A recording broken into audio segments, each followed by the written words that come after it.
T'es une personne à succès qui veut s'élever encore plus haut dans toutes les sphères de sa vie.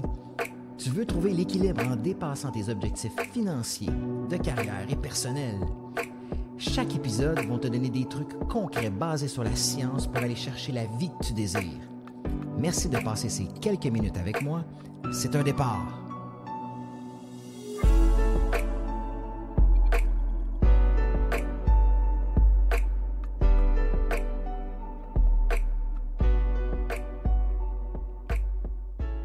Hey, salut tout le monde, bienvenue dans un autre épisode du podcast d'Ordinaire à Exceptionnel. Vraiment content de vous retrouver parce qu'aujourd'hui, on parle d'un sujet extrêmement intéressant. Puis le sujet, c'est pourquoi la société s'en va pas dans la bonne direction. Puis on va parler au niveau du fait scientifique de la chose avec ton cerveau. Alors, moi, je suis né dans les années 70, je suis né en 1976, donc au moment de faire l'épisode, j'ai 49 ans. Puis c'est hallucinant comment est-ce que la société s'en va vraiment pas dans la bonne direction. Puis je vais vous le montrer de façon scientifique. OK? Ça ne sera pas des paroles en l'air, ça ne sera pas mon opinion. Ça va vraiment être basé sur la science. Puis tu vas réaliser beaucoup de choses aujourd'hui. Que tu sois dans la vingtaine, trentaine, quarantaine, cinquantaine, soixantaine, peu importe l'âge que tu as, tu vas vraiment réaliser des choses. Parce que je ne sais pas si vous réalisez ou si vous avez cette impression-là que le monde, où c'est qu'on s'en va? Honnêtement, aujourd'hui, là, avec tout ce qui se passe là, avec les réseaux sociaux, puis tout ce qui se passe dans le monde, avez-vous l'impression que, on s'en va où avec tout ça? OK? Où c'est qu'on s'en va collectivement? Puis, c'est pas juste une intuition, j'en entends parler de plus en plus à travers. En fait, il y a de plus en plus de monde qui vont pas bien. C'est rendu, là, vraiment, la société s'en va un peu partout, sans vraiment direction claire. Puis, tout ça, c'est basé au niveau du cerveau, de la science, de la société moderne, puis les conséquences de vivre comme on vit actuellement. Puis, je vais vous montrer dans cet épisode-ci les 5 transformations majeures que la société a vécues, a traversées dans les dernières années, puis pourquoi ces transformations majeures-là nous déconnectent complètement de notre essence humaine. Fait que, prépare-toi, ça ne sera pas doux, mais ça va être vrai. Ça va être authentique, puis ça va être de la vérité basée sur la science. Fait qu'on va plonger tout de suite dans le vif du sujet. La première transformation majeure que la société a traversée depuis plusieurs années, c'est que le silence mental a complètement disparu. Avant les années 2000, puis moi j'ai grandi, là, mon enfance c'était dans les années 80, mon adolescence dans les années 90.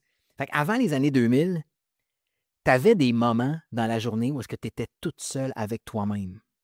OK? Tu pouvais marcher en silence, tu pouvais conduire absolument sans distraction, tu pensais, tu rêvassais.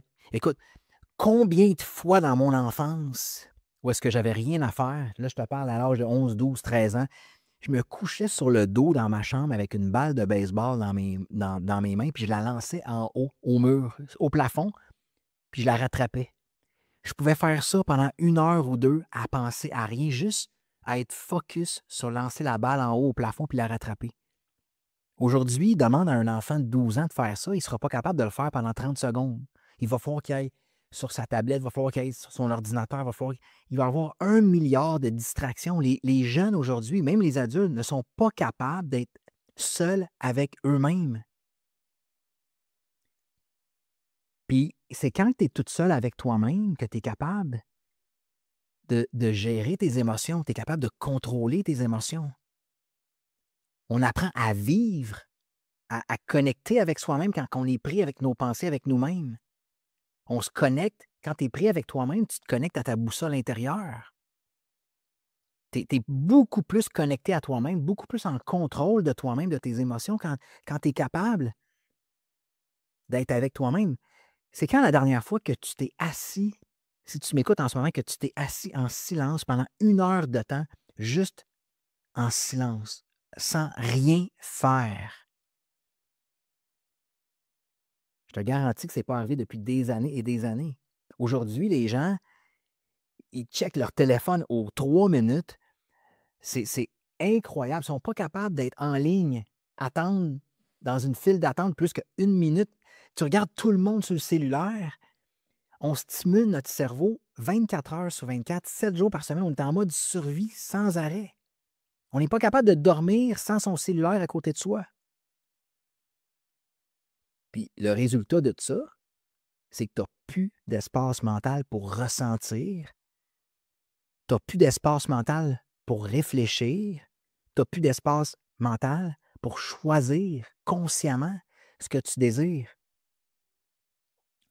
C'est hallucinant aujourd'hui, c'est fou. On n'est plus capable d'être avec soi-même. Puis basé sur la neuroscience, ce que ça fait, c'est que les études ont démontré que l'absence de silence, ça crée une surcharge du cortex préfrontal. Puis ça, ce que ça fait, c'est que ça affaiblit la concentration, ça affaiblit la créativité, puis ça affaiblit la régulation émotionnelle. Tiens, tiens, tiens. Ça affaiblit la concentration. Est-ce qu'aujourd'hui, on diagnostique tout le monde avec des TDA? Tout le monde est TDA aujourd'hui. C'est parce que les gens ne sont pas capables d'être dans un silence mental, ne sont pas capables d'être avec eux-mêmes, ne sont pas capables de se réguler émotionnellement. Combien de gens je vois, moi, qui sont stressés, sont anxieux, ils ne se font pas répondre à un texto, c'est la panique. Il y a des gens qui sont zéro créatifs, ils ne savent pas quoi faire pour se sortir de situations difficiles. Tout ça parce que les gens sont juste pas capables d'être avec eux-mêmes. Dans les années 80, là, quand j'avais joué 1 heure et demie au Nintendo, j'étais tanné, j'avais plus rien d'autre. J'avais pas de cellulaire, j'avais pas rien, là. Puis si je voulais appeler un ami, ben, je l'appelais sur mon téléphone à roulette ou je marchais jusque chez eux. Je marchais, je faisais de l'exercice. Puis quand mes amis n'étaient pas disponibles, ben, j'étais toute seule dans ma chambre à rien faire, à être avec moi-même. À me lancer la balle, soit je la lançais au plafond, soit j'allais dehors me la lancer sur le mur. Donc, le silence mental a complètement disparu, ce qui fait qu'on n'est plus capable d'être focus ni concentré. On n'a aucune créativité, puis on n'est pas capable de se réguler émotionnellement. La deuxième transformation majeure qui s'est produite dans la société, c'est qu'on pense qu'on est connecté, mais au fond, on est profondément seul. Dans les années 80-90, encore une fois, on socialisait en personne. J'allais jouer chez mes chums, je partais en vélo, j'allais chez mes chums, mes parents recevaient du monde à souper. Dans la rue, je restais sur la rive sud, dans un rond-point, dans la rue, tout le monde était dans son driveway à jaser dehors. Aujourd'hui, là, je prends une marche le soir, une belle soirée d'été, là. Il n'y a pas un chat qui est dehors. Il fait 25 ensoleillés, superbe soirée d'été, personne n'est dehors. On bâtissait des relations avec nos voisins, des amis proches, il y avait des rituels humains, des vraies discussions, des soupers de famille, des non-dits qu'on réglait face à face. C'est de même que la vie doit être vécue. Aujourd'hui, ce qu'on fait, c'est qu'on parle à 300 personnes en même temps en ligne. Tu as à peu près 6 conversations en même temps sur Messenger. Mais tu te sens complètement seul quand même. Tu es toute seule dans ton divan chez vous à jaser avec du monde en ligne. Si tu es célibataire, tu t'en vas sur des sites de rencontres, tu as à peu près 52 messages en même temps, mais tu n'as jamais été autant seul. Tu filtres ce que tu dis, tu attends avant de répondre aux messages, tu ne réponds pas trop vite. Tu te crées un personnage sur les réseaux sociaux. Tu sais, aurais-tu fait ça dans les années 80? Toi, tu parles à quelqu'un dans la rue, puis pendant que tu y parles, là, tu dis non, je vais attendre 5 minutes avant d'y parler. Je vais y montrer, je vais y faire croire que je suis occupé. Voyons, c'est des conversations humaines. Aujourd'hui, ta valeur est associée au nombre de likes que tu reçois sur le spaghetti que tu as posté sur Facebook. C'est pas de la présence, ça. Les gens ont peur du rejet plus que jamais, donc ils restent en surface. Puis il y a des études psychologiques qui ont démontré, sur la psychologie sociale, montrent que les gens avec 1000 amis Facebook ne sont pas plus heureux que ceux qui en ont 10. Même si ces 10 amis-là sont en vrai, tu n'es pas plus heureux plus que tu as d'amis Facebook. Puis savais-tu que la solitude chronique augmente le risque de mortalité de 26 selon une étude qui a été faite en 2015? Fait qu'on est plus que jamais, on est seul malgré qu'on pense qu'on est connecté. La troisième transformation majeure que la société a subie, c'est la résilience. Elle a été remplacée par l'hyperprotection. Hey, dans les années 80 puis 90, là, je m'en allais en vélo. Hey, je plantais en vélo à tous les coins de rue. J'arrivais avec les jeans déchirés, graffinis partout. Mais je me relevais. Je retournais jouer. On jouait jusqu'à temps qu'il fasse noir dehors. Je faisais des sports, je jouais au baseball, je jouais au hockey. Quand on perdait, ben, on acceptait la défaite. Notre coach nous disait qu'on avait mal joué, puis qu'il fallait s'améliorer le prochain match. Il fallait apprendre il fallait dealer avec l'échec. Aujourd'hui, il faut éviter l'inconfort. Il faut vivre dans un safe space. Il faut que tout soit hyper confortable. Il ne faut jamais contredire personne. Il faut que tout soit rapide, tout de suite. Pas question de faire des efforts pour avoir les choses. Ça nous prend tout de suite. On donne, dans les sports compétitifs, on donne des points bonis pour la défaite. On favorise les gens on nivelle par le bas littéralement. Moins t'es bon, plus qu'on va prendre soin de toi.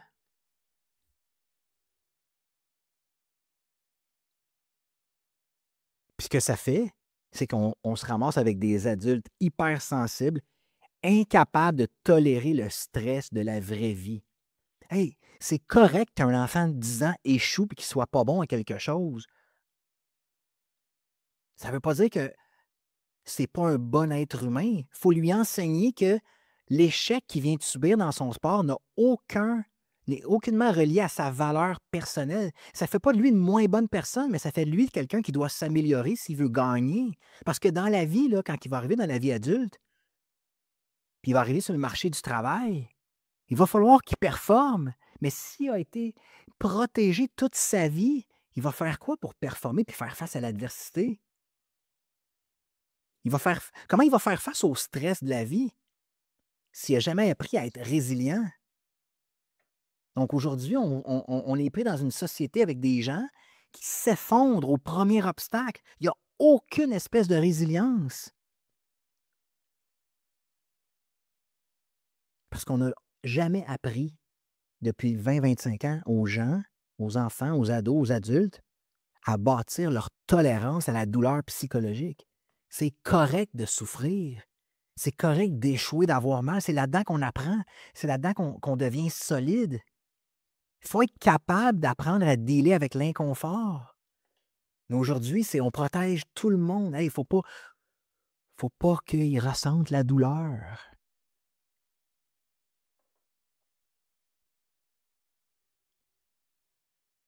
Puis il y a des études je suis allé m'informer là-dessus, il y a des études qui démontrent que le stress modéré, répété, c'est un facteur de résilience. C'est correct d'avoir du stress modéré répété. Mais à force de protéger tout le monde, on rend les gens ne sont pas capables de dealer avec l'adversité, ne sont pas capables de dealer avec l'échec. Puis Dieu sait que la vie va nous envoyer des coups durs, de l'adversité, des échecs. On fait quoi si on n'est pas capable de dealer avec ça?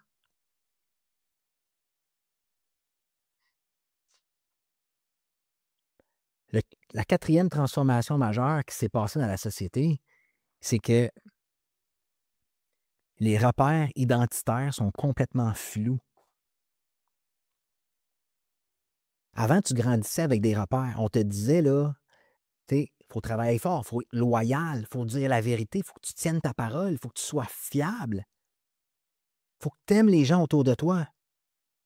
Tu n'es pas obligé d'être d'accord avec tout le monde, mais on avait un cadre, on avait une façon de se comporter. J'étais au primaire dans une école de religieuse. J'avais de la discipline à avoir. Il fallait que je fasse mes choses. Je pouvais pas envoyer promener une religieuse si je n'étais pas content. Je ne pouvais pas envoyer promener mes parents. Quand je disais que j'allais être là à telle heure, il fallait que je sois là à telle heure.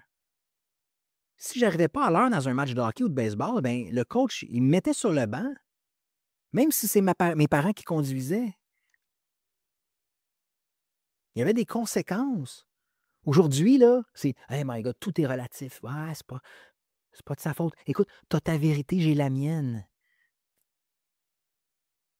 On glorifie l'émotion instantanée plutôt que la logique. On rejette toute forme d'autorité aujourd'hui. Résultat, c'est que ça crée des générations perdues dans leur identité, des gens qui ne savent plus qui ils sont, des gens qui n'ont aucune boussole intérieure claire. Puis encore une fois, c'est prouvé psychologiquement que les jeunes adultes qui ont une identité claire sont beaucoup plus stables émotionnellement, plus satisfaits dans leurs relations et plus résilients face à la pression sociale. Ça prend un cadre, ça prend des limites. Aujourd'hui, tout le monde est perdu. C'est correct, tu m'as manqué de respect, c'est parce que tu filais pas. C'est un peu de la merde, ça. Mais on tolère tout ça. Puis la cinquième transformation majeure que la société a vécue dans les dernières années, c'est que maintenant, on vit pour être vu et non pour se sentir vivant. Avant, là, les gens voulaient bâtir une vie en silence. Ils travaillaient fort, ils faisaient ce qu'ils avaient à faire. Les gens voulaient une vie solide, alignée, réelle. On vivait pour soi. On avait des objectifs. Quand j'étais plus jeune, j'avais une carrière de baseball que je voulais atteindre. Je n'allais pas me pavaner sur les réseaux sociaux. Je travaillais fort. Le matin, je me levais, j'allais m'entraîner. Je ne mettais pas un pause pour montrer mon six-pack, à quel point il a évolué. Je partais m'entraîner, je travaillais fort. Puis j'ai été capable d'atteindre des niveaux quand même intéressants. J'ai joué dans les équipes canadiennes. J'ai été repêché par une équipe de baseball professionnelle. Mais j'avais une ligne directrice. Je bâtissais ma vie en silence, pas pour être vu par tout le monde, pas pour me pavaner puis me vanter. Hey, je pense que j'ai eu un article dans toute ma jeunesse dans le journal local. Aujourd'hui, un jeune fait l'équipe Bantam 2B de Saint-Hippolyte, puis écoute, c'est partout sur les réseaux sociaux, puis hey my God, bravo mon petit Jérôme, quel accomplissement! Ben non, tu viens de faire ce que 500 millions de jeunes ont fait. Mais c'est pas grave, il se sent vu, il se sent spécial, mais il n'a rien fait de spécial. Fait que ce que ça fait, c'est qu'on normalise la médiocrité, on normalise ce qui est normal. Je veux dire, on idéalise ce qui est normal. Si tu veux une vie solide, il faut que tu travailles fort, il faut que tu réalises des choses que peu de gens sont capables de faire, il faut que tu te démarques. Mais aujourd'hui, les gens, ils veulent que leur lifestyle ait l'air inspirant sur Instagram. Hey, check mon lifestyle. Tu penses à comment je pourrais bien paraître sur les réseaux sociaux avant ton bonheur. Parce que tu associes ton bonheur à la valorisation extérieure. Il y a des gens qui partagent plus de photos de couple sur les réseaux sociaux que de bonheur, que de moments sincères, que de moments de bonheur dans la vraie vie en couple. Dans le dernier mois, ils ont mis 52 photos de couple où ils ont l'air heureux, puis ils se sont parlé peut-être 3 fois dans le mois. Puis ils ont eu 52 chicanes. Puis ce mode de vie-là, ça crée un écart immense entre ce que tu vis réellement et ce que tu montres. Puis cet écart-là, c'est ce qui crée la dépression silencieuse. Puis encore une fois, beaucoup d'études ont démontré, plus que tu utilises les réseaux sociaux pour te comparer, plus tu vas ressentir de l'anxiété, du vide et un manque de confiance. La dopamine que tu génères avec ça est éphémère. Elle ne nourrit aucune forme de bonheur durable. Fait on fait quoi avec tout ça? Est-ce que tu veux être l'exception dans ce monde qui est en train de virer fou? Dans un monde où est-ce que tout le monde est en train de s'éteindre? Bien, si tu veux être l'exception, il va falloir que tu apprennes à couper le bruit. tout le bruit extérieur. Il va falloir que tu apprennes à revenir au réel. Il va falloir que tu apprennes à chercher la vérité et non la validation. Il va falloir que tu apprennes à penser à toi-même, par toi-même, dans des moments seuls. Il va falloir que tu pratiques le silence. Être toute seule avec toi-même. Fais le test. Je te mets au défi. Est-ce que tu es capable aujourd'hui de t'asseoir 1 heure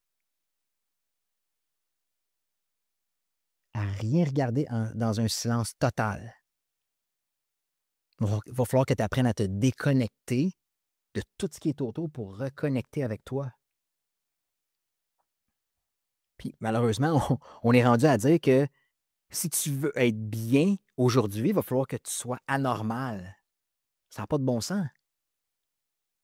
Puis aujourd'hui, être anormal, c'est être lucide, c'est être structuré, c'est être discipliné, puis c'est être profondément humain. Hey, si vous saviez, dans le cadre de mon entreprise, quand je dis la vérité aux gens, là, à mes employés, à des clients, oh my God, que ça rend inconfortable. Les gens ne sont pas capables de dealer avec la vérité et leur comportement. C'est pas normal. Mais j'ai encore espoir qu'on peut redevenir comme on était avant, connecté entre humains. Puis l'épisode aujourd'hui, ça ne veut pas dire qu'on fout tous les réseaux sociaux par-dessus bâbord, là, à bâbord, là, ou qu'on élimine tout ça. Non. Mais il faut apprendre à s'en servir intelligemment. Il faut apprendre à reconnecter avec soi-même et être bien avec soi-même. Donc, j'espère que l'épisode d'aujourd'hui t'a plu. Puis j'espère que ça t'a réveillé un peu sur tes habitudes et comment tu te sens par rapport à tout ce que tu vis. Parce que la société s'en va vraiment dans une direction où est-ce que, je ne sais pas où est-ce que ça va aller tout ça, mais toi, tu peux faire une différence dans ta vie en apprenant à reconnecter avec toi. Fait que j'espère que l'épisode t'a plu. J'espère que ça t'a réveillé. Puis on se reparle dans un autre épisode la semaine prochaine. All right? Ciao, à bientôt.